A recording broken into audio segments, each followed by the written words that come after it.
The Heart Walk. The title of this podcast is the benefits of a recent heart walk that I took with some colleagues from Mayo Clinic. One of the things that I think struck me most recently as I was about to do this podcast is that the key to everything is being present. It really is. And what made me think about that is that I am really present with people when we are together. And when I'm present with people, it struck me that I experience a lot of joy. Now, when I'm distracted by being on my phone or something like that, which I did a lot, my friend Donna Sorka has helped me with that. When I'm with her, we made a commitment that I need to be better about not being on my phone. And I've seen myself really improve in that area. And so instead of getting these intermittent connections with people because I'm on and off my phone, like, hey, let me take this, let me do this, let me send out this text message. I've just thought about this. Why would I want to disrupt the flow of that joy, that loving connection that is being shared between us by a device? So I've really gotten better at that. And I'm grateful for it because it helps me be in the present moment. And as I was thinking about the heart walk that I did last weekend with some colleagues, it was an amazing experience. I mean, it was truly, truly amazing. And what made it amazing was obviously it's for a great cause, but there were other little gems that were a part of it. You know, I liken it to the way I used to describe ToBeRe back in the day when people would come here to have a physical transformation. I said, physical transformation, we got that. So being in ToBeRe is like this. You're given this gift bag and it's full of tissue paper, right? And as you go in and take your little gift out at the end of one of our workshops, you see, oh my God, I got this amazing, physical, transformation. My body is different. My weight is down. My fitness level has gone higher. Like, this is great. And then as you're about to throw the bag away, you start to hear something in the bottom of the bag. And you're like, oh my God, there's more in here? And what is this? Oh, man, self-love. Oh, a skill set to deal with challenges. Oh, what is this? Oh, a recipe for not judging other people. Oh, what is this? Oh, how to create community and connection with other people. Like, all of this other stuff is in that bag.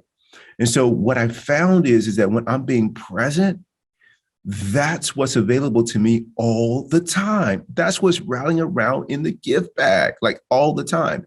And so when I'm on this hard walk, I go to the hard walk, and let's say just being there to walk and be in support of all the people in the world who have lost loved ones to some kind of heart condition or heart disease, and are champion and fundraising to address heart disease, right? Let's say that is the reason that we're doing it.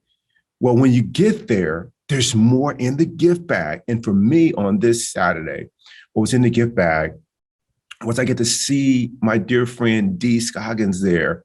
And she's the one who invited me with just barely being introduced to me from a talk that I gave to come and join and be a part of the team, the Mayo Clinic team. And so I joined, and what a gift it was that she gave me by inviting me to participate. I got to know her why she is doing the things that she's doing in heart transplant. And other colleagues too. I get to sit across from Stacy, and I got to sit across from Tiffany and Candace and Erica.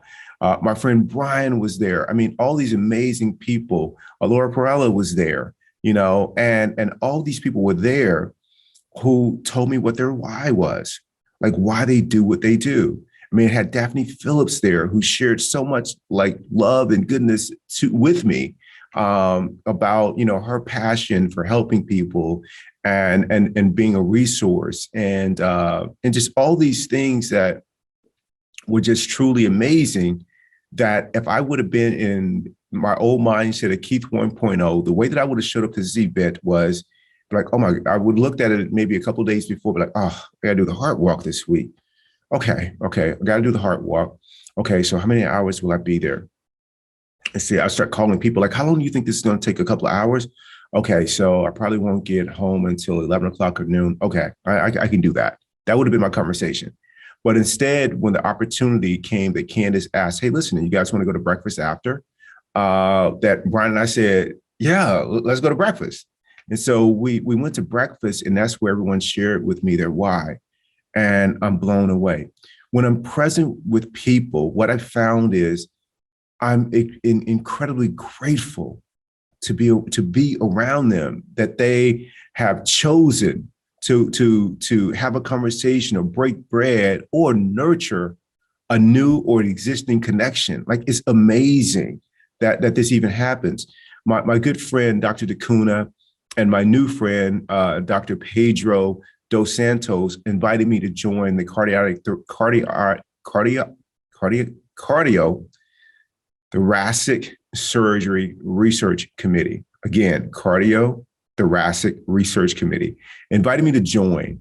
And what a gift it was today that I got to hear some amazing research that's happening in their arena, and to be a part of it so I can learn the skills to support their work in research, as well as apply those skills to what we're doing in the well-being space. But as I was sitting there on Zoom and listening to everybody, I was just in awe about how they are contributing to medicine, to healthcare, and how committed they are. And I'm just grateful to be at the table. Every day, I'm aware that I cross paths with someone at Mayo Clinic in ToBeRe out in the world who's doing something amazing.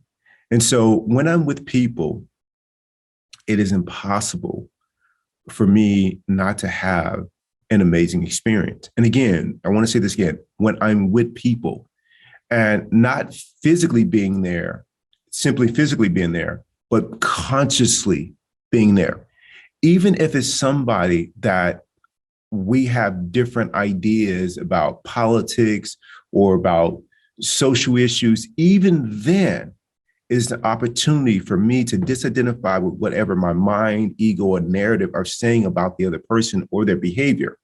Once I strip that away, there's an opportunity for growth there. And what I found is if I came in as Keith 1.0 to a lot of these interactions, what I would have almost certainly have done is I would have seen them through the lens of what is their title? What do they do? And based on that, I would have decided whether I would have began to evaluate or judge them. And in doing so, I erected these walls and created all these amazing limitations about who they are. And I stopped doing that a long time ago. And people probably do that with me. I mean, when I came to Mayo Clinic, I was a volunteer, and then I started leading gratitude and exercise courses for the medical school. And so when people first heard of me, they probably thought, oh, this guy he's a jumping jacks guy, which is cool. Like, I'm the jumping jacks guy. I mean, but at my core, I'm just a servant. So the title is unimportant to me. And I think that when we get caught up in titles, we miss what's really within the person, their why. And this hard walk gave me the opportunity to understand and learn about people's why. And when I did that, oh my goodness, it heightened my admiration, my connection with them. And it expanded the gratitude that I was feeling. I just felt loved. I just felt joy. So I invite you to be present for your connections. You know, you don't have to look for the why, but just be present to them. And for me to be present, I have to stay on my practice. I don't want to show up tired, because if I'm tired, I'm going to be distracted and less alert because I'm tired. I don't want to be rushing somewhere else, because if I am rushing somewhere else when I'm with them, I'm not with them. Physically, I am, but I'm in and out of the conversation, in and out of the connection. And I just don't want to live that way anymore. And so I've made it a focus of mine that when I'm with people, I am consciously, keyword consciously, with them. So I invite you to do the same with your loved ones, with your children, with your significant others, with your friends, with your colleagues, and the people that you serve.